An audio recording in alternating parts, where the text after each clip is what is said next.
करा करके खरगोश कैसे भी करके अपनी जान बचा करके एक बिल में घुस गया और कुत्ते को पूरा थका दिया उसने दौड़ दौड़ के। कुत्ता बड़ा परेशान, यार मैं इतना ताकतवर होके इतना तेज दौड़ने के बाद भी खरगोश नहीं पकड़ पाया।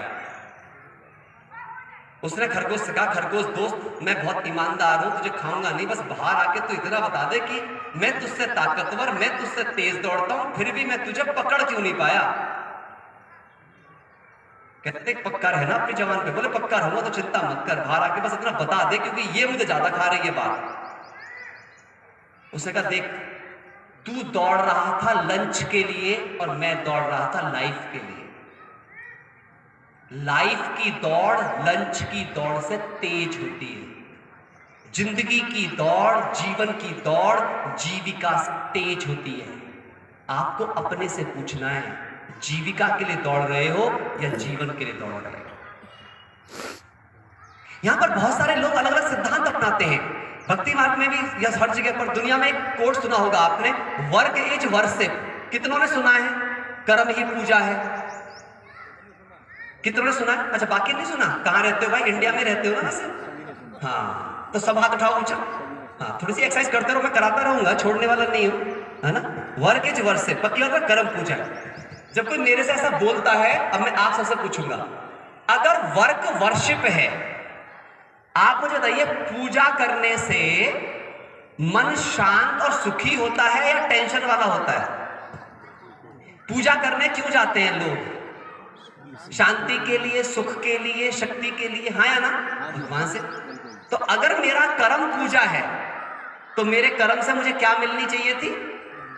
शांति, खुशी, प्रेम, ताकत, हाँ या ना? लेकिन क्या आज आपको अपने वर्क से ये सब कुछ मिल रहा है या टेंशन ज्यादा मिल रही है? तो क्या हम वर्क को वर्शिप कह सकते हैं? कह सकते हैं? इन सारे सिद्धांतों को ठीक कर लिया तो पूरा जीवन ठीक हो जाने वाला है। अब मैं कुछ और बातों पे आता हूं। ये सारे कंफ्यूजन फैले कैसे? मैं कंफ्यूजन सुनाता हूं। पहला कंफ्यूजन, दो कहानियों से क्लियर करूंगा इसको भी। एक कंफ्यूजन ये होता है, आपने सुना है सबने कि मां सीता क्यों चुराई गई? सुना है सबने? क्यों चुरा ली रावण ने? वो जोर से बोलो, क्यों चुराया उसको रावण ने? क्या चुरा लिया? रेखा पार करने से, वही ना? हाँ या ना? भाई रेखा अगर पार नहीं करती तो क्या चुराई जाती? अच्छा, तो अब लोग क्या बोलते हैं कि मां सीता ने ना मर्यादा की रेखा पार कर दी, वो रेखा जो लक्ष्मण जी ने खींची थी इसलिए वो चोरी हो गई। नहीं नहीं, वो इसलिए चोरी हो गई क्योंकि वो रेखा ईश्वरीय नियमों के अनुरूप नहीं थी। ईश्वरीय नियम कहता है पाप से नफरत करो, पापी से नहीं। लेकिन लक्ष्मण रेखा को क्या वरदान दिया गया था? जो भी कोई गलत वृत्ति से अंदर प्रवेश करेगा जलकर भस्म हो जाएगा। जलकर कौन भस्म हो जाएगा? उसका पाप नहीं, वो पापी। तो जैसे ही रावण ने पैर करके देखा उसे जलन का महसूस हो गई, भार रुक गया। रेखा को गलत वरदान मिला था, इसीलिए लक्ष्मण रेखा मां सीता को बचा नहीं पाई। ऐसी ही एक और रेखा का गायन है शिव पुराण के अंदर, पता नहीं आपने सुनी है नहीं सुनी, जिसका नाम है गणेश रेखा। सुनी है किसी ने यहां पर? गणेश रेखा सुनी है? नहीं, तो आज सुनाते हैं आपको गणेश रेखा। क्यों गणेश जी को पहले देव के रूप में माना जाता है? क्यों गणेश जी को बुद्धिमान माना जाता है? क्यों विशाल बुद्धि माना जाता है? एक बार कहते हैं शंकर पार्वती जी कैलाश छोड़कर कहीं विचरण पर चले गए और गणेश जी को कैलाश की सुरक्षा सौंप गए। पुत्र शक्तिशाली।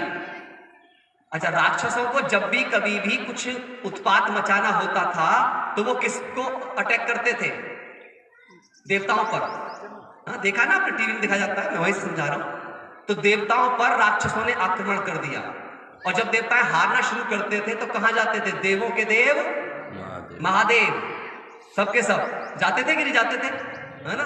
हर कोई समस्या आ जाए अल्टीमेट किसके पास जाएंगे? महादेव के पास। और किसी के पास? विष्णु के पास भी नहीं जाते थे। देख लो आप, देवों के देव महादेव, उन्हीं के पास चलो जी। चले गए। वहां जाके देखा तो गणेश जी बैठे हैं, शंकर जी तो है नहीं वहां पर।